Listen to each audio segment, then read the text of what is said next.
Hello everyone, we are back with another revision video, that is SA 706, emphasis of matter paragraph and other matter paragraph in independent auditors report. ఎప్పుడు చెప్పేదే మళ్ళీ చెప్తున్నాను. మీకు తెలిసిన friends ఎవరైనా ఉంటే, ఎవరైతే తెలుగులో ఆడిట్ని నీట్గా నేర్చుకోవాలనుకుంటున్నారో వాళ్ళందరికీ ఈ వీడియో షేర్ చేయండి, సో దట్ వాళ్ళు కూడా బెనిఫిట్ అవుతారు. సో మనం ఎస్ఏకి వచ్చేద్దాం. ఇప్పుడు ఎస్ఏ ఫస్ట్ ఏంటి? Emphasis of matter paragraph, other matter paragraph. దాని మీనింగ్ తెలుసుకుందాం సార్. ఫస్ట్ మనం ఎంపసిస్ ఆఫ్ మ్యాటర్ పారాగ్రాఫ్ ఏంటి? Company has a one court legal case ఉంది, కోర్ట్ కేసు ఒకటి ఉంది, అది ఎంత 100 crores ఉందంట. సో ఇది ఏం చేశారు వీళ్ళు, కంపెనీ వాళ్ళు ప్రాపర్గానే డిస్క్లోజ్ చేసి పెట్టారు. కంపెనీ దగ్గర ఇంత 100 crores కోర్ట్ కేసు ఉందని ప్రాపర్ డిస్క్లోజ్ చేశారు. దాంతోపాటు అప్లికేబుల్ అకౌంటింగ్ స్టాండర్డ్స్ కూడా ప్రాపర్గానే ఫాలో అయ్యారు. కానీ ఆడిటర్కి అనిపించింది ఇది అందరికీ తెలియాలి, దీని ఇంపార్టెన్స్ అందరికీ తెలియాలి. సో అందుకే దాన్ని ఏం చెప్పినాడు, ఈ పర్టికులర్ కోర్ట్ కేసుని ఎంపసిస్ ఆఫ్ మ్యాటర్ పారాగ్రాఫ్లో చూపిద్దాం అనుకుంటున్నాడు. సో అది example of emphasis of matter paragraph. అంటే ఇది ఆల్రెడీ ఫైనాన్షియల్ స్టేట్మెంట్లో ప్రాపర్గా డిస్క్లోజ్ చేశారు, ప్రాపర్ అకౌంటింగ్ స్టాండర్డ్స్ కూడా ఫాలో అయ్యారు. స్టిల్ ఆడిటర్కి అనిపించింది ఇది ఇంపార్టెంట్ అనిపించింది, సో దీన్ని చెప్దాం అనుకుంటున్నాడు. దాన్ని ఎంపసైజ్ చేయడం అంటారు. నెక్స్ట్ అదర్ మ్యాటర్ పారాగ్రాఫ్ అంటే ఏంటంటే సార్, ఇప్పుడు లాస్ట్ ఇయర్ ఫినాన్షియల్స్ ఒక పాత ఆడిటర్ చేశాడు, బట్ న్యూ ఆడిటర్ అపాయింట్ అయ్యాడు ఈ కంపెనీకి. సో ఆడిటర్ ఏమనుకుంటే, లాస్ట్ ఇయర్ ఫినాన్షియల్స్ పాత ఆడిటర్ ఆబ్వియస్లీ పాత ఆడిటర్ కాబట్టి తను ఆడిట్ చేశాడు పాత ఫైనాన్షియల్ స్టేట్మెంట్. నౌ కొత్త ఆడిటర్ అపాయింట్ అయ్యాడు. సో నేను ఫైల్ చేసినాడు. సో ఈ ఆడిటర్ ఏమనుకుంటే, నేను ఫైల్ చేసినాను, నేను కొత్తగా అపాయింట్ అయ్యానని చెప్పి మనం ఫైనాన్షియల్ స్టేట్మెంట్లు ఎక్కడ కూడా కొత్త ఆడిటర్ అపాయింట్ అని చెప్పి చూపించాము. కాకపోతే అదర్ మ్యాటర్ పారాగ్రాఫ్లో చెప్పాలనుకుంటున్నాడు. ఇప్పుడు ఫైనాన్షియల్ స్టేట్మెంట్ ఉన్నదేమో ఈఓఎం పారా అంటే ఎంపసిస్ ఆఫ్ మ్యాటర్ పారాగ్రాఫ్లో ఉంటుంది.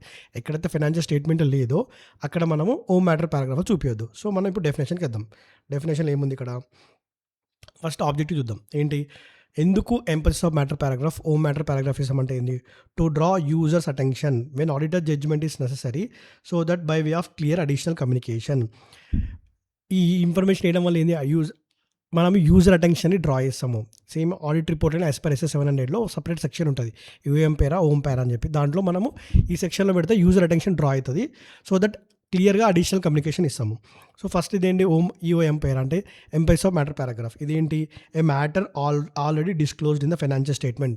కోర్టు కేసు ఆల్రెడీ ఫైనాన్షియల్ స్టేట్మెంట్స్లో క్లియర్గా చూపించాము, ఒపీనియన్ కూడా అన్మాడిఫైడ్ ఉంది. కాకపోతే it is such important that it is fundamental to users understanding of the financial statement. ఇది తెలుసుకోవడం వల్ల యూజర్స్ ఎవరుతుంటారో వాళ్ళకి ఫైనాన్షియల్ స్టేట్మెంట్ అర్థం చేసుకోవడానికి ఇది ఫండమెంటల్ అనిపించింది. సో అది ఫస్ట్ ఏం చెప్పినాను, ఎంపసిస్ ఆఫ్ మ్యాటర్ పారాగ్రాఫ్ అంటే ఏంటంటే, it is already disclose in the financial statement, but is such important that it is fundamental to users to understand the financial statement. Next another ఏంటి, other matters that is relevant to users understanding that auditors responsibility or auditors report. ఈ other matter ఇవ్వడం వల్ల ఏమవుతుంది, auditors responsibility తెలుస్తుంది, దాంతోపాటు audit report కూడా తెలుస్తుంది. ఏంటి, రిలవెంట్ అనిపించింది ఆడిటర్కి, అపాయింట్మెంట్ ఆఫ్ న్యూ ఆడిటర్ వచ్చిందని చెప్పి తెలుస్తుంది. అది అదర్ మ్యాటర్ పారాగ్రాఫ్లో ఇస్తాం. So emphasis of matter other paragraph, first emphasis of matter paragraph చూద్దాం. సో ఇందాక చెప్పినట్టు already disclose in the financial statement, fundamental to users understanding. కాకపోతే ఈఓఎం పేరు ఇవ్వాలంటే ఏం చేయాలి, ఇట్ ఈస్ ఎట్లయితే మనం కీ ఆడిట్ మ్యాటర్స్ నేర్చుకున్నాం ఇక్కడ అంతే, not required to modify the ఒపీనియన్ని మాడిఫై చేయకూడదు. నాట్ రిక్వైర్డ్ అంటే 705లో నీకు దీనికి కాంట్రాక్టర్ అవ్వద్దు. 705 మళ్ళీ తెలుసుకుందాం.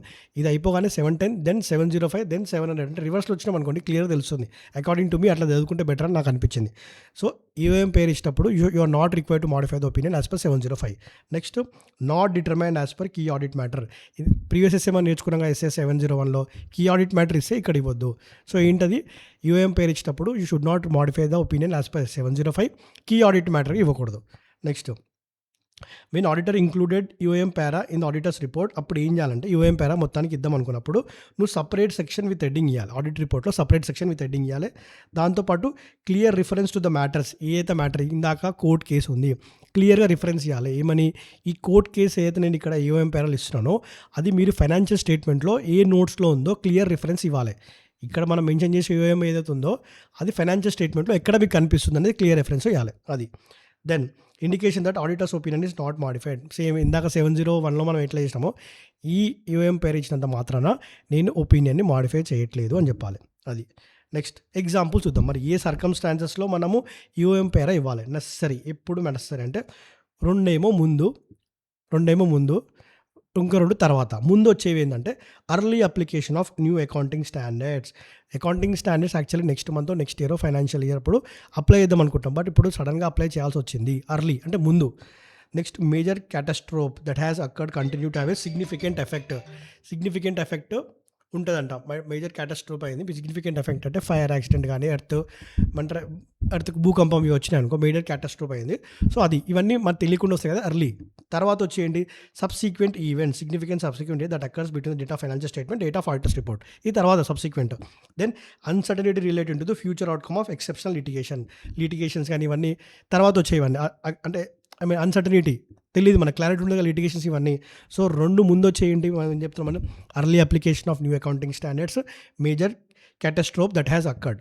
తర్వాత వచ్చేటివి ఏంటి subsequent events that occurred between the date of financial statement, date of auditors report. దాని తర్వాత ఏంది uncertainty relating to the future outcome of exceptional litigation. So, ఇవి నెసెసరీ. సో, దీనికి డిఫరెన్స్ మీకు అర్థమైంది కదా! క్లియర్‌గా అర్థమై ఉంటది. సేమ్ మళ్ళా 701లో ఉన్నట్టే. ఇది ఎంఫసిస్ ఆఫ్ మ్యాటర్ పారాగ్రాఫ్ ఇచ్చినంత మాత్రాన this is not a substitute for disclosure as per applicable financial reporting framework, not in accordance with SA 570 going concern, not modified opinion as per 705. Same 701లో ఎట్లుంటుందో అవే same as it is. Next other matter paragraph ఇద్దాం మనం. Other matter paragraph ఏంటంటే these are the matters that are presented other than అంటే not presented in the financial statement but it is relevant in understanding the auditor and audit report, relevant in understanding the responsibility of auditor audit report. So, ఇది ఇందాక మీకు చెప్పాను ఆడిటర్కి appointment ఉంది కదా, అది చెప్పడం కూడా it is not disclose in the financial statement but మనం ఇక్కడ డిస్క్లోజ్ చేద్దాం. నెక్స్ట్ ఏంటి ఇప్పుడు ఇవాళ అదర్ మ్యాటర్ పారాగ్రాఫ్ అంటే this is not prohibited by the law and regulation దీన్ని ప్రొహిబిట్ చేయకూడదు, అది మనం చెప్తాం. Next same not determined as per SA 701 key audit matter చెప్పకూడదు, ఇది other matter paragraph. Next last and final ఏంది కమ్యూనికేషన్ విత్ టీసీడబ్ల్యూకి చెప్తాం ఏమని యూఏఎం పేరాలో ఓం పేరాలో మనం ఇస్తామని చెప్తాం. ఏం చెప్తాం అంటే the auditor expect to include emphasis of matter paragraph other matter in auditors report and shall communicate with those charge with governance చెప్తాం. ఇది యూఏఎం పేరాలు ఇది ఇస్తున్నాను, ఓం పేరాలు ఇది ఇస్తున్నాను చెప్తావు. ఎవరికి చెప్తావు టీసీడబ్ల్యూకి చెప్పి వాళ్ళకి ఏం చెప్తా అంటే వాళ్ళ ఎక్స్పెక్టేషన్స్ ఏమైనా ఉన్నాయా, వర్డింగ్స్ ఏమైనా ఉన్నాయా అని చెప్పి చెప్తావు. ఇది ఆల్ అబౌట్ ఎస్ఏ 706. సో, ఈజీగా మీకు అర్థమైంది కదా. నేను చెప్పేది ఒకటే, ఈ రివిజన్ వీడియోస్ కానీ ఈ యూట్యూబ్ ఛానల్ గురించి మ్యాక్సిమం తెలుగు స్టూడెంట్స్కి చెప్పండి, వాళ్ళు కూడా బెనిఫిట్ అవుతారు. నెక్స్ట్ ఎస్ఏ గురించి మనం నెక్స్ట్ ఎస్ఏ 700 సిరీస్ నెక్స్ట్ సైమల్టేనియస్గా రోజు 1 by 1 చేసేద్దాము. దాంతోపాటు I'm also planning to do MCQ quiz in Telegram channel. కొన్ని మనం స్టడీ ఛాలెంజెస్ కూడా చేద్దాం. ఇవన్నీ ఫర్దర్గా వచ్చినప్పుడు అన్నీ చేద్దాం. Thanks for watching each and everyone.